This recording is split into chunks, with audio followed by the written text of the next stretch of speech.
Hi guys, Gypsy here, and today's video topic is going to be about depression. It's kind of going to be a rough video for me, but I'm going to do the best I can on this one. The reason I brought up this particular topic is because not only do I suffer from anxiety and bipolar, I also have major severe depression. The depression is really rough for me because it doesn't suit my personality at all. So it's really hard for me to deal with. And I just kind of wanted to bring some light to this. It's really rough when you go through depressed stages. And that's kind of because of my bipolar. What I do is go through periods of major depression.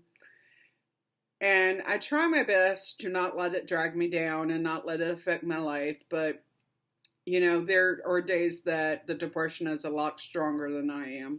And I really hate that. But, it's part of who I am, unfortunately. And I have to accept that. I do my best with it. It's rough on me and it's rough on my family. I know that. My kids grew up with a mom that was severely depressed and didn't spend a lot of time with them from time to time, and wasn't the mom that always was ready to play video games with them or board games and stuff like that. But I did my best, and I feel like my kids turned out pretty decent. They're good kids. But it's kind of rough, it hits us a little hard financially because I'm not able to work. I also have back problems, which causes me not to be able to work. It's besides my mental issues. And we have not went through the process of disability yet. We're still doing all the doctor stuff for that. So that's a whole nother thing. But anyway, the depression, it hurts us financially because I'm not able to hold a job, even with my back. I never can tell when my depression's going to strike up, and I go weeks at a time to where there's no way possible that I can function. Luckily, my doctor put me on new medication for depression back in October of this past year, and it's worked wonders, but I still go through phases to where my depression is major and I'm not functioning. I try to give myself no more than 2 or 3 days at a time when that happens, to where I'm not non-functional. I spend my day in the bed, usually watching TV or sleeping, because I just assume the day to be over with and maybe tomorrow be better. And I hate to say that, but I do spend a lot of time sleeping when I'm depressed. And it's kind of my coping mechanism. I know it's not a great coping mechanism, and I've been told that by my doctors and psychiatrists that, sleep is not the best way to go about it. But my thing of it is when I get depressed like that, I just don't want to be. It's not that I'm suicidal, because I'm not. I don't have suicidal tendencies. I don't feel suicidal, and I'm very blessed for that. But it just makes me not want to exist. And I sleep to get past that. I sleep to just hope for the day to pass and tomorrow would be a better day, if possible, which is not always the case. But having depression really sucks, and that's the only way to put it, because you lose interest in everything around you and everything that you love and hold dear. You don't feel up to doing any hobbies. You don't really feel like doing anything that you care about. And it's rough. I mean, to give up a large part of who you are during these depressive states because you just can't get outside of your own head. And I've been working on ways to do that, but some days are better than others. So when people say, well, I'm fighting depression, I certainly understand, and I can certainly relate to you. I've struggled with I can't get out of bed. I can't face taking a shower today, not fixing supper or fixing meals for my family, not washing clothes. I've done it. I have. I'm very blessed. I have a great partner.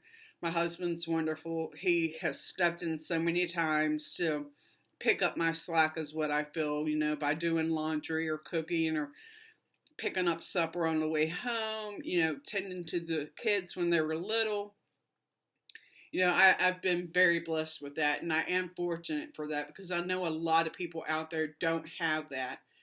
They're dealing with this depression by themselves or as a single parent. And that's really rough, because you feel like you're a lousy parent when your depression hits and you're not spending that time with your family and your kids. And, especially when the kids are young and little, they want to play and they want to do this fun activity and you just don't have it in you. And even if you try to force yourself to do it, you're kind of faking your way through it. And it just makes the time seem really lousy. So I can completely relate to all that. Another thing that I struggle with the depression is I feel like a phony. It's just, something inside of me that I need to get through and get over. Like doing these videos and being an advocate and doing outreach and trying to help people through their own times. It struggles when I'm doing my own times. And I can't help the negative thoughts, when the depression hits. And a lot of my negative thoughts, of course, is entered self-negative thoughts. And it's, just that. I feel like such a fraud. I can't even help myself today, much less help anybody else. And, I'm growing to accept the fact that even since I suffer mental illnesses myself, that I can't always be there to be the advocate that I want to be and to be the peer leader that I want to be because of that. And luckily, those that I do help reach my hand out to help understand that. And they're there for me when I'm going through this as much as I am for them when they're going through it. And, I've had to ask my partner on YouTube, Damien, to step in if someone messages me and is like, hey, I got a problem and I really need to talk. There's been times that I've just simply had to say, I'm sorry, but now it's not a good time for me. I'm suffering my own situation right now, and I'm very sorry. Talk to Damon, talk to Joseph, talk to one of the people in the group because I just can't be there for you right now. And I feel selfish saying that. I feel so selfish saying that. But if I can't help myself right now, I know that I can't help you right now. And that's, something that I have to really get into my own head about is I always want to help everybody. I really do. It's kind of my calling. I'm kind of the mother of everybody, so to speak. I want to make sure everybody's taken care of and to eat yet, honey, and all that stuff. So it's rough on me to, have to say I can't help you today. But that's what depression causes. And, that's something I have to work on accepting in myself is that I can't help you today. Luckily, I have an appointment with my doctor coming up soon, and we're going to talk about my depression and hopefully maybe up my medication to see if it will help more so I'm not, going to be quite as depressed. I'm hoping in the future. Big, huge hope there, guys, because it really draws me down. It's so not in my personality to be a depressed person. And I think that's one of the things that makes it worse is that, I strive to want to be, so much better of a person. And I wouldn't say a bubbly personality, but I do have a bright personality. So it really hurts, to suffer this depression and to have the issues that I have. It's really hard dealing with it when it comes on in such a gigantic, huge, big, dark cloud over me. When my doctor asks, well, how do you cope when you're feeling these depressions? What are things that you do? And I say, I have at least 2 or 3 days that I'm completely non-functional, that it just overwhelms me so much that I can't do anything but sleep. And I know that's not healthy. So, I'm trying to work around that. I have to get in my mind, you've got to get up. You have to get out of this bed. If you don't, you're letting your depression win. So I'm trying to shrink this big dark cloud that's above my head and get it to something smaller because it is so overwhelming.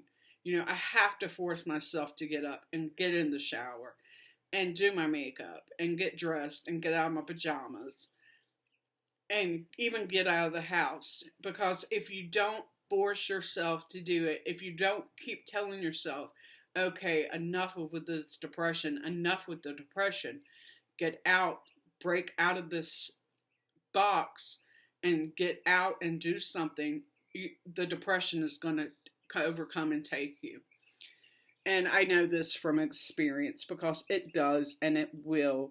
The depression cloud grows the more you feed it. So the more days you say, I am not a functioning depressed person, the bigger that cloud gets, because it doesn't want you to function. It wants you to stay there and feed it all the negative thoughts and all the dark thoughts and the I can't do this and that I can't do that, and feed that dark cloud until it's just so overwhelming. Your whole life is that, and it's sad. It's a sad place to be.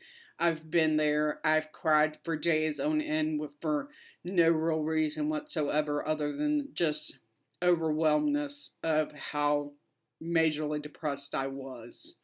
I've missed out on things in my kids' lives because of it, not being able to go to certain events, not being able to attend this school function or that school function because of depression. I mean, it's really bad at times, and I'm so glad that I'm not as bad as I was. I'm really grateful that, for one, that we ended up moving back to my husband's hometown because I found my perfect doctor here. I went in her office and I cried so much that day. I have never cried so hard, but I just really opened up and just dumped everything in my life in her lap. And she looked at me and she said, honey, this is not the end of the world. We can fix this. I'm going to get you started, and once we get you good and stable, I'm going to introduce you to a colleague of mine, and she's going to be your doctor from there on out. But let's get you stable first. And she did. I will forever be grateful to her. She is an amazing lady. An amazing lady. I can't stress that enough. And I haven't seen her in over 2 years professionally, and I can bump into her at the local grocery store, and she'll stop and ask me how I'm doing, and we'll chit chat like we're old friends, and I love that about her. She's great.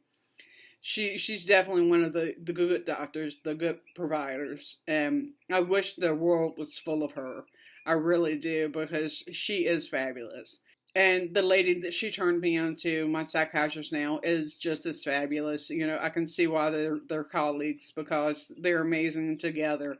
They're a good group. But if it wasn't for that, I don't know where in my life I would be right now, to be honest, because my depression was so overwhelming and so huge. It was literally tearing my life apart. I could not function at all. I mean, I was barely existing every day. I couldn't even call it living. I was existing every day. I woke up, I cried. I would take something for my nerves, and I would curl back up in the bed and wake up, 10, 12, 14 hours later and just cry some more. I mean, it was really sad. And it's unfortunate that so many of us do suffer this and go through this. I hope for everyone that suffers depression that you can get past it, and that you can find your right provider, and that you can get on your right amount of meds that you need to be on to get beyond it. Because living with depression, I think, is actually harder than being bipolar. I can cope with the mania. It's not fun, but I can cope with it. It's a lot easier to cope with now that I'm aware that I'm bipolar. So I know what these mania things are. And I've learned to cope with those, putting coping mechanisms in place for it. But the depression is so hard to cope with. And I'm still working on improving myself on that. I'm still working on better coping mechanisms. So please, anybody out there, feel free to send me messages on how you cope with your depression. I'd love to hear it. And not only would I make a video for the coping mechanisms that you guys have sent in to me, to tell everybody, hey, this is what works for other people, so give it a shot. But I myself would definitely appreciate it, because it's something I suffer with and could definitely use help at, is learning how to cope better with my depression. I do try my best. I make videos, for one thing. That does kind of help me with my depression. It gives me a little something to work on, and it kind of keeps me focused. And that's one of the things that is part of my problem, is sometimes not having enough to focus on to keep my mind busy, and it just drifts into that bland depression. I really work hard and try to not have that happen, but it does happen. And especially now, with this coronavirus going around and everybody having to stay at home, it's really hard, because you're not getting access as much to your doctors. You're not getting that face-to-face. You're not getting your group therapies and your counselors and stuff like that as much as you normally should or would. So it makes it really hard right now for people that suffer depression, getting that isolation feeling going on. It's rough. So I really, want each and every one of you out there that may be suffering with depression to reach out. You can reach out to me. You can reach out to me to join our group, because we do have a nice group going on where a bunch of us get together throughout the day and chat and just check on each other every day and make sure everybody's doing good. It's not just for bipolar people. It's for people who suffer PTSD. It's for people who are going through addiction issues. That we try to help what we can there. We're not doctors.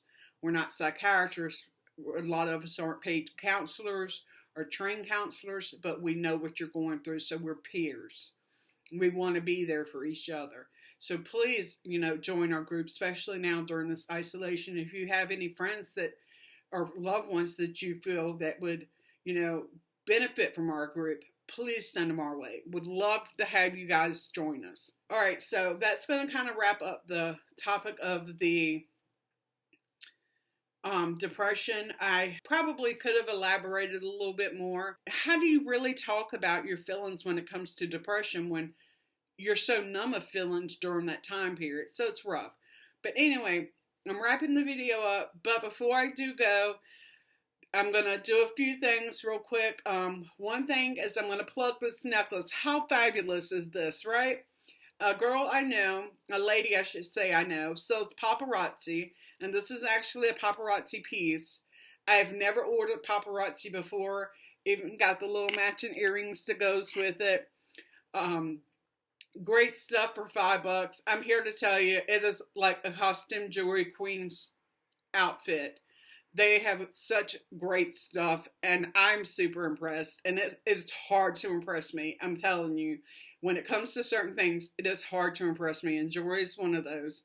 And I'm super impressed by them. And I will put Mackenzie's link in the comment section below to her paparazzi page, because I'm here to tell you, it's some fabulous stuff. She's on Facebook, but I'm going to put her group of Facebook on there and her paparazzi page itself, Mackenzie Joyce, because, yeah, for $5, I think this is freaking fabulous. I don't know about anybody else, but I'm in love with it. Like, the day I got it, I was like, oh my goodness, hey.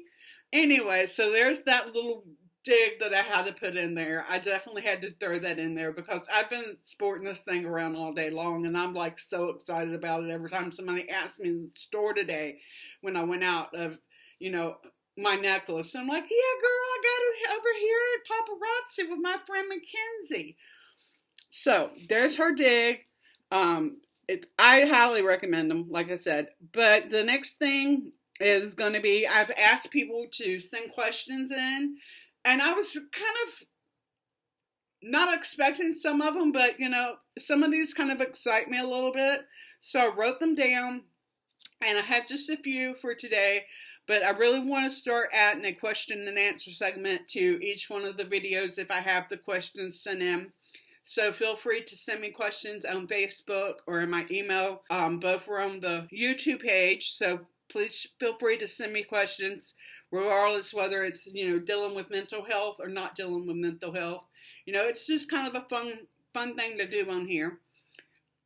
So the first question is, on average, how many medications should a person take a day?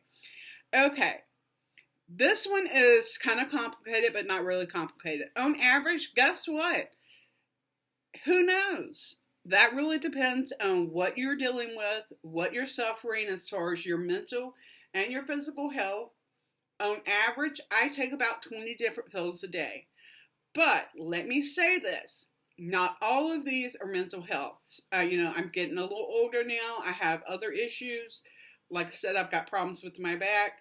I'm allergic to a lot of medications. So, there's definitely a big mixture in there. The doctors have to be careful. Well, I can't give her this because she's allergic to it. And sometimes this medication is to counteract others. It varies with different people. As far as like my mental health, I'm only on 2 medications. But I do know someone that takes 13 pills a day just for their mental health.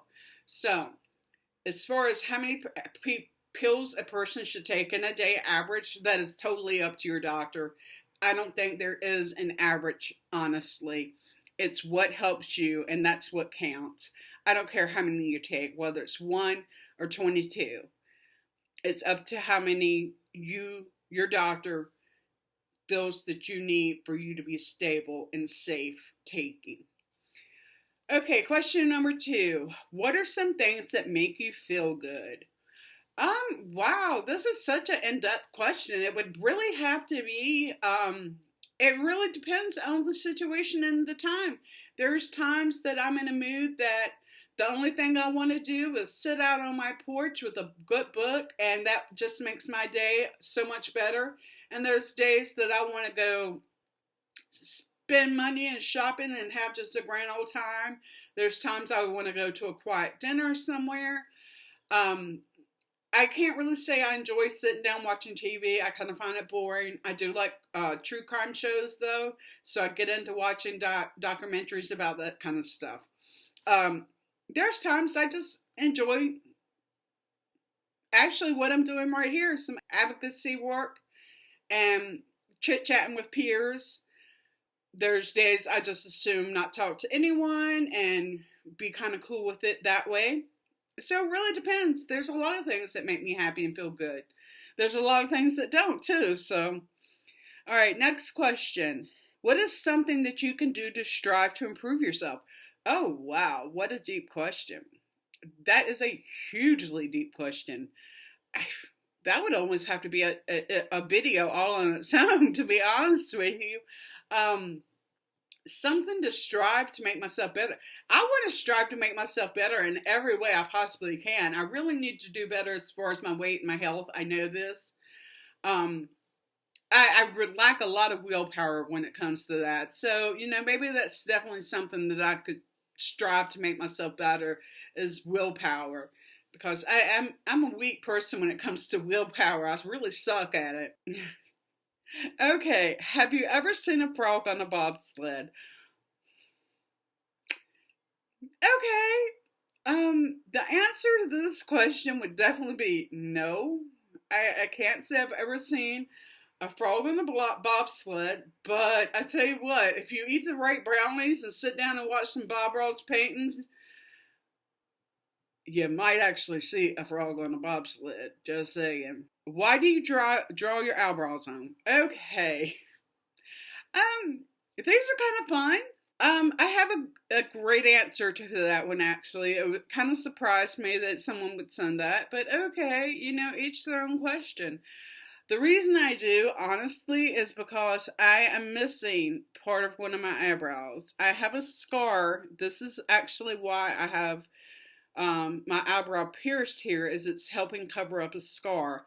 And from here over, I actually do not have an eyebrow because of the scar. It happened a long time ago, so yes, I draw on my eyebrows before it became cool just to have matching eyebrows because I was missing such a large section of one of my eyebrows. So there's the answer to that. It's not because it's the in fashion thing right now. It's actually because I'm missing part of one of my eyebrows. Okay, what is my favorite childhood cartoon? All right, that one's kind of a sweet one. God, it's such a toss up thinking about childhood cartoons, because when I was a kid, there was no Cartoon Network, it was Saturday morning cartoons. I really loved the Smurfs, not even gonna lie. Scooby Doo was pretty cool, and Tom and Jerry was one of my favorites too, but the Smurfs had to take it.